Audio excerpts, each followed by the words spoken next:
इंतहाई सोच विचार की हामिल है। याद रखिएगा कि हमें इस वतन के साथ मोहब्बत करनी चाहिए, इस मोहब्बत को इतना बढ़ाना चाहिए कि ये वतन शाद और आबाद रहे।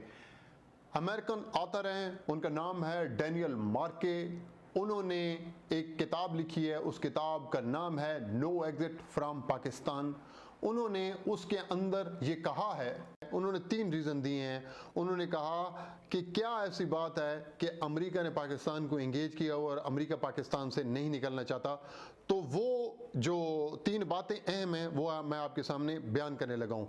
First reason, Pakistan's nuclear and the missiles program is so big and extendable that we have to be constantly engaged with Pakistan to keep an eye on it.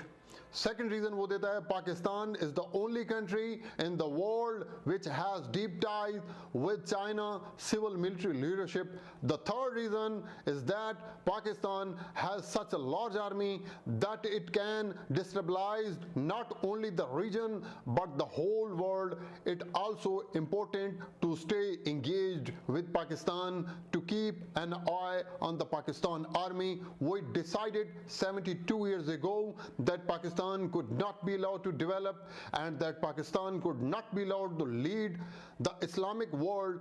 He added some of the ways we have done this are to destabilize Pakistan so that we can manage and destabilize in such a way that we buy Pakistani leaders.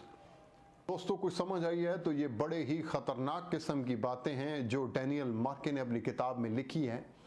Daniel मार्के ने जो 3 reason दिए हैं वो ये कहता है कि पाकिस्तान जो है उसका जो सियासी और अस्करी असर व रसूख चाइना के साथ बहुत करीबी है। उनको ये बात इसलिए चुभती है कि उन्हें पता है कि चाइना एक ड्रैगन है जो जाग चुका है और यही मुस्तकबिल की सुपर पावर है। वो ये कहते हैं कि अस्करी और सियासी ताल्लुकात इनके गहरे हैं, तभी अमेरिकन्स इंगेज रखे हुए हैं पाकिस्तान को। दूसरा रीज़न वो क्या देते हैं, वो कहते हैं वो हमारे एटमी सिस्टम से खौफज़दा हैं। वो ये कहते हैं कि पाकिस्तान के पास जो न्यूक्लियर है, जो मिसाइल सिस्टम है, वो इंतहाई पावरफुल है, वो दुनिया में कहीं भी किसी भी मुल्क का मुकाबला कर सकता है।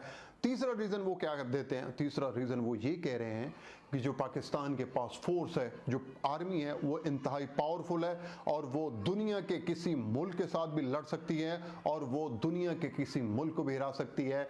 तो ये वो बातें हैं, याद रखिएगा कि हमने पाकिस्तान का रिस्क खाया है, हमने इस वतन के अंदर पैदा हुए और हम इस वतन के अंदर ही मरेंगे, इसी मिट्टी के अंदर दफन होंगे। हमें इसके साथ वफा करनी चाहिए, हमें समझना चाहिए कि दुश्मन क्या चाले चल रहा है और देखते हैं कि वो अपनी चाल में कामयाब होता है या नहीं। लेकिन मेरा ईमान और अकीदा है कि ज़रूर परवरदिगार इस पाकिस्तान को रोशन रखेगा।